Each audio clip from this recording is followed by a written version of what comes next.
Welcome to Cricket World TV Hotspot, our latest Indian Premier League hangout. Lots of action, the tournament's back in India, and that's exactly where Chetan is once again. Good evening to you, Chetan. A very good evening to you, John, and also to our viewers who are watching now and obviously discussing the IPL. Let's come back home. Absolutely, and you've been out and about today and yesterday up to the Ferozshah Kotla in Delhi. I mean, lots of action this week, but it's the Chennai Super Kings who are just about back on top of the table. A really interesting week of cricket. Yeah, I mean, change in setting, change in conditions. Not too big a change in conditions, but still, there's bound to be a little difference in the pitches at the UAE, and obviously the pitches here and the conditions here and the teams.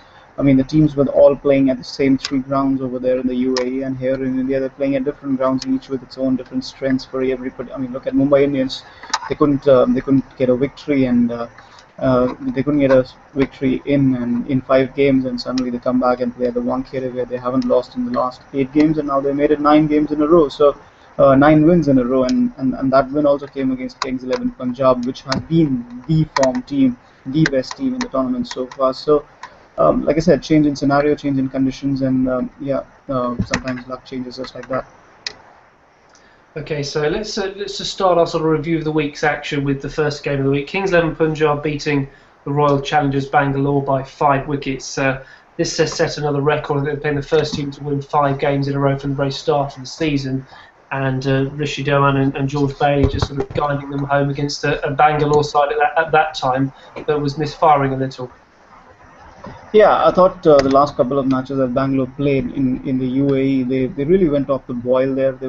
They were struggling with a bit of rhythm, especially with Chris Gayle coming back. I mean, I'm not sure if that was true, but probably Chris Gayle coming back really sort of disrupted their plans a little bit, because they were a little successful in the first couple of games. You don't get to say a statement like that, make a statement like that a lot of times, and probably Chris Gayle will come back with a vengeance in the rest of the tournament. But it felt like that. I mean, and today also we saw, that Albie Morkel was made to sit out, and they wanted to add some more steel to their batting. So they have been like we discussed last time around. They have been shifting around their playing 11. They have been changing and chopping. They haven't really settled on a firm playing 11 yet, and perhaps that game was another example of why it's very important that you have a good core of 9 or 10 players who play every game, and maybe you can change around just for 1 or 2 positions. For Kings 11, this was one of those games where, yes, um, this was one of the games where you didn't have your regular guys, contributing. You had George Bailey who was stepping up for a while. He doesn't get to bat a lot often. So that was good from Kings 11 Punjab's point of view. The next game we had the closest game of the tournament, so probably one of the closest games ever in IPL, with the Rajasthan Royals and the Kolkata Knight Riders level after 20 overs, level after the Super Over, and it went down to the boundary countback, and we had Steve Smith, very, very clever bit of cricket at the end. They're not going for the big hit, knowing that all he had to do was level the scores, nudging it into the offside and getting through for a couple of runs. So many little talking points on this game, Chet. What did you make of it? Well, first of all, yes, so clever from Steve Smith. I'm not sure how many batsmen have actually thought of that, because what happens is when cricketers or even athletes from different sports, I mean, they in the heat of the moment, you actually tend to forget the rules, and forget the rules, or not forget them, just misplace them from your mind, and just not paying enough attention. You want to concentrate and everything.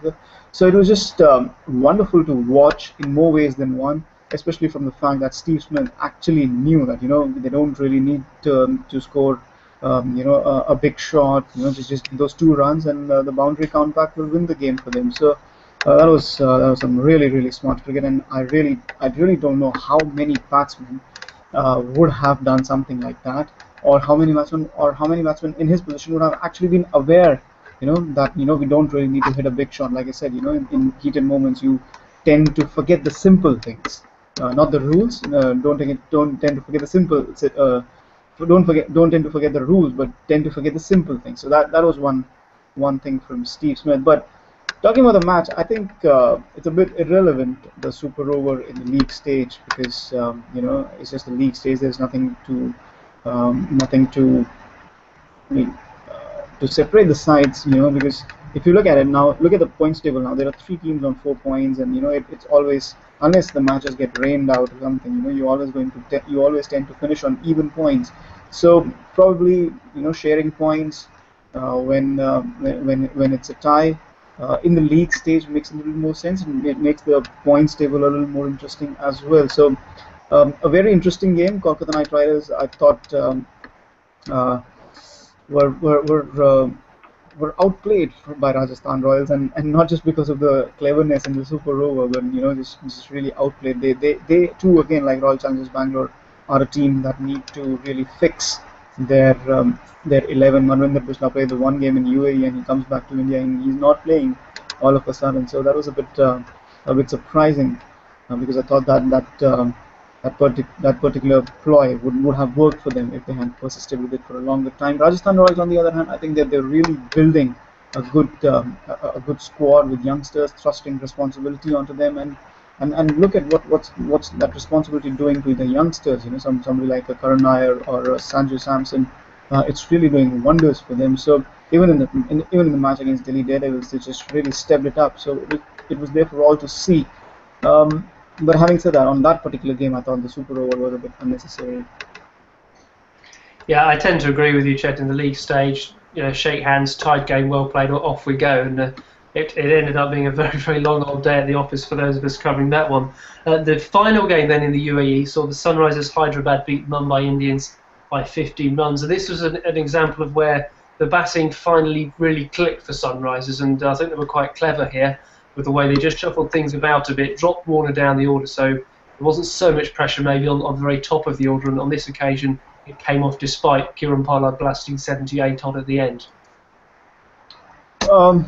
Well, yes. The fact of the matter is that Sunrisers Hyderabad have covered all their bases, but they just really haven't gotten off the starts that they would have wanted. And yes, it sometimes becomes a little bit top heavy with likes of Finch, Dhawan, and Warner, and in the top three positions. They made the changes a couple of matches ago with KL Rahul coming at number 3 and Warner coming down at number 4. So it would have taken some time to pay off. KL Rahul has had a good season for Karnataka. When they finished up as the Ranji champions, is also the Vijay Hazare champion. So it will take time for them. Even today, I think they had a decent score up for them, but the brilliance of A.V. de Villiers actually trumped them. Otherwise, they had their bases covered. So uh, it's really hard to put a finger on what's really going wrong for Sunrisers Hyderabad. Maybe the captaincy is not that inspiring, but again, too few games, just 6 games, too tough to say at the moment. But the danger is, by the time you think that Shikhar Dhawan's captaincy is maybe one of the reasons for it, maybe he's not able to inspire, because he's a form player, he's a confidence player. If he doesn't get runs, he doesn't have the form, he doesn't have the confidence, and obviously it won't show in his captaincy as well. So by the time people realize that, okay, Darren Sammy should be leading this side, it might just be a little too late.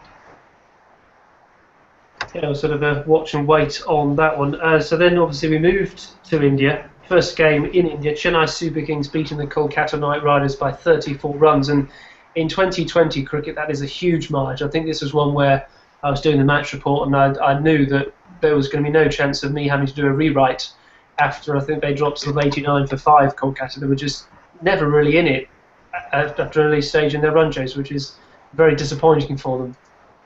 Well, more than the run chase, I mean, obviously, yes, Chennai are at the moment a well-oiled machinery. They're just steamrolling opposition. I think they've really settled down. I think they're the most settled unit out there, apart from Kings 11 Punjab, of course, who took a lead quite early on. Having said that, though, I mean, we was at the press conference today with Stephen Fleming here in Delhi for the match against Delhi Daredevils tomorrow here at the Kotla. One of the key points of that conference was about Brendan McCullum and how Brendan McCullum and Dwayne Smith, and how this opening pair. I mean, if you look at it, they've got 350s each, 3 for Smith, 3 for McCullum, and they've just played the 6 games. So you're looking at a very arguably, not very, arguably the best opening partnership in the tournament so far, and so much so that it has made Suresh Raina the best T20 batsman, or the best batsman in the Chennai lineup, arguably, because he's played every game for Chennai Super Kings, even ahead of MS Dhoni. So he's been made redundant because do you remember one Suresh Raina performance from this IPL? I don't, because it's all been Dwayne Smith and Bren McCullum at the top of the order, and it just goes to show how strong, despite the options, despite all the changes in conditions and hosting rights and everything, Chennai Super Kings are strong and getting stronger and stronger and stronger. Yes, and that win, of course, coupled with the result the next day when the Mumbai Indians beat the Kings 11 by 5 wickets, put them on top of the table by net run rate, and you do get the impression that they'll take some shifting. On that game, you've touched on it already, that Mumbai have a very good recent record at their home ground, and this was another example of them, I suppose, putting on a really good show for their home fans. I don't know what the Kings 11 just weren't quite on their game, were they? And such a fine margin in this game. They're not quite right. They were beaten. I think, John, if you look back at the 8 games that Mumbai had won here, I mean, they were all high-scoring games, and even then, either when they're batting first or they're chasing, Mumbai have been very, very comfortable batting at the Wankhede Stadium. It's something just really inspires them. I think. I thought Kings 11 Punjab were 20 runs short. I think when Maxwell fell, I think that was the pivotal moment. If he had continued to run over or 2 more, probably under 20-30 runs, and perhaps the game would have gone Kings 11's way. So yes, like you said, the margins here are very, very short. Mumbai Indians, yes, good for them that they have points now on the board, and it is now, I mean, they're not going to play all their matches at the Wankhede Stadium, so, and it's good to see that they're still experimenting with their batting lineup, trying to see what is the right combination. So sooner or later, maybe the things will come together for them, but it's good to have some points and good to have a starting point in this tournament, because another couple of losses and this season would have been over for them. And then we move on to the game between the Delhi Daredevils and the Rajasthan Royals, and this one I'm going to leave to you to analyse, because of course you were there yesterday, Chetan, so you tell us all about it.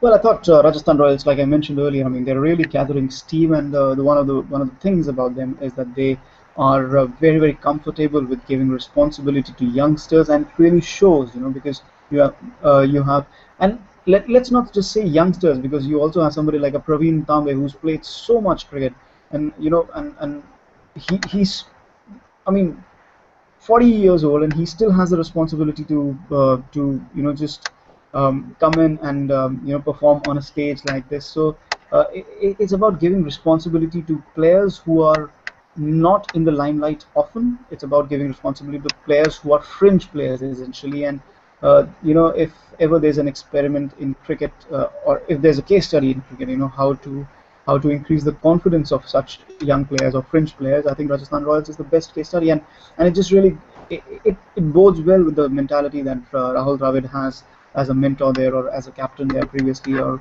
Shane Warne earlier, and they're just carrying on with that particular legacy, and it's just really working for them. In this particular game, they thoroughly outplayed Delhi Daredevils, which is actually very, very disturbing, because Delhi won just 2 games out of 5 in the UAE.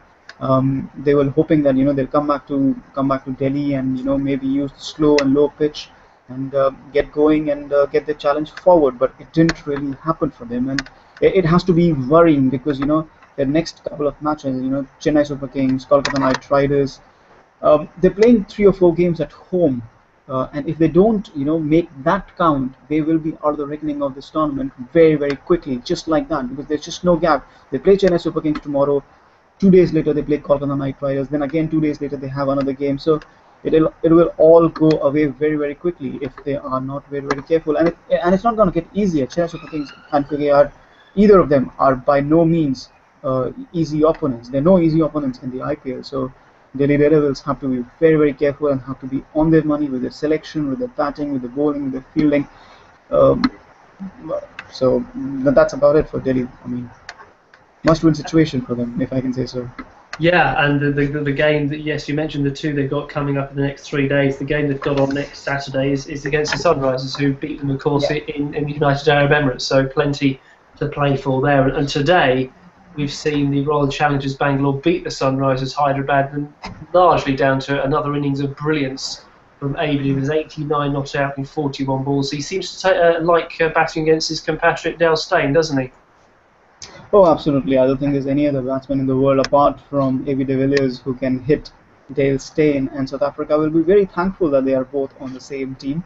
Um, what can we say? I mean, he is the best batsman across all formats in the world today, and some of those shots were like, phew, only AB de Villiers can hit them.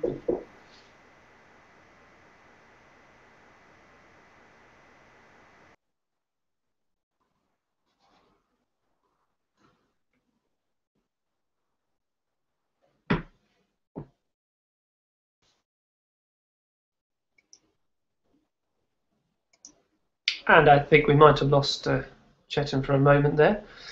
He was just about to talk about how brilliant AB de Villiers was, and he certainly was impressive earlier on today, scoring 89 in 41 deliveries to guide the Royal Challengers Bangalore to an important win. They were a not great time of things in the UAE. Interesting, Chetan's point earlier on that the introduction of Chris Gale might just have unsettled them somewhat, and it's not often you say that. He played his part today, got a few runs at the top of the order reasonably quickly, and then it was over to AB. Started in some trouble, I think 59 for 4 at the halfway stage, but they got home with a ball to spare. So an important win for them. Sunrisers again got a good score on the board, 155, but it wasn't quite enough. And I don't forget to be able to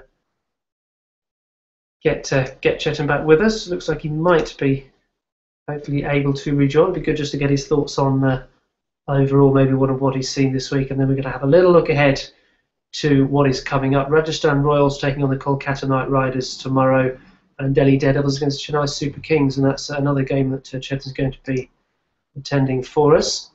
Hopefully he'll be back with us. Looks like he's just logged off for the moment, so that's generally a good sign. It means he'll be coming back as soon as he can. Right, while we wait for him, I'm just going to take you through the full list of fixtures for next week. Monday, so that's tomorrow, bank holiday UK here in the UK, but action happening elsewhere. Delhi Daredevils against Chennai Super Kings. As Chetan says, that's becoming a big game for Delhi, who have this string of games coming up. They need to capitalise on as many of those as they possibly can. We've then got the Rajasthan Royals taking on Kolkata Knight Riders again. That's the second game tomorrow, which is an interesting one, given that they played not so long ago, and that was that fantastic, entertaining super over game that went down to boundary count in the end.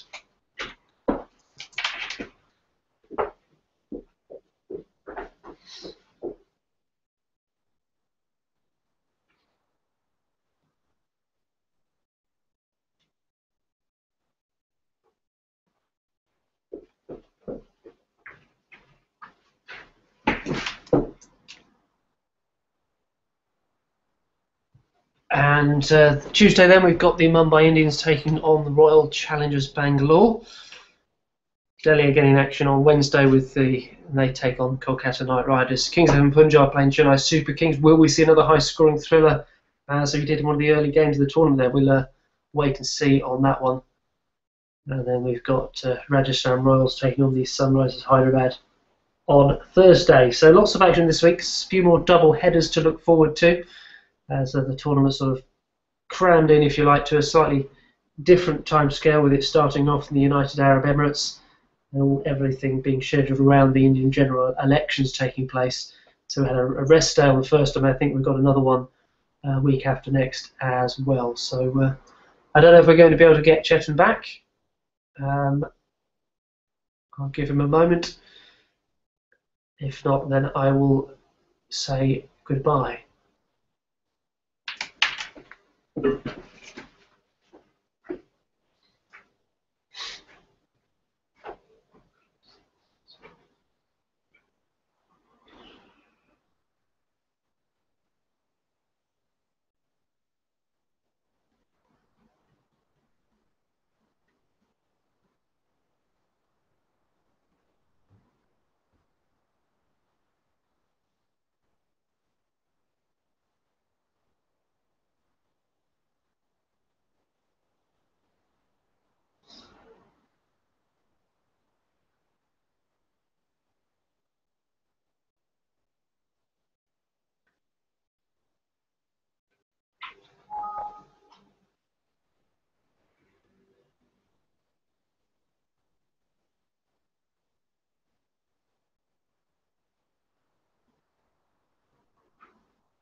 And it looks like we've got Chetan back. Chetan, I think when we left you, you were talking about how brilliant AB de Villiers was. So do you want to carry on from there, and then we'll wrap things up? Yeah, apologies for that. Had a little breakup in internet connectivity here. So yeah, like I was saying, I mean, AB de Villiers is um, the best batsman across all formats in the game today, and the sort of innings that he played, it actually lifts the team. And Royal Challengers Bangalore have been playing some poor cricket over the last couple of games, and this particular innings just will probably give them the boost that they need going ahead, and probably recovering some of the lost ground that they when they lost in the UAE.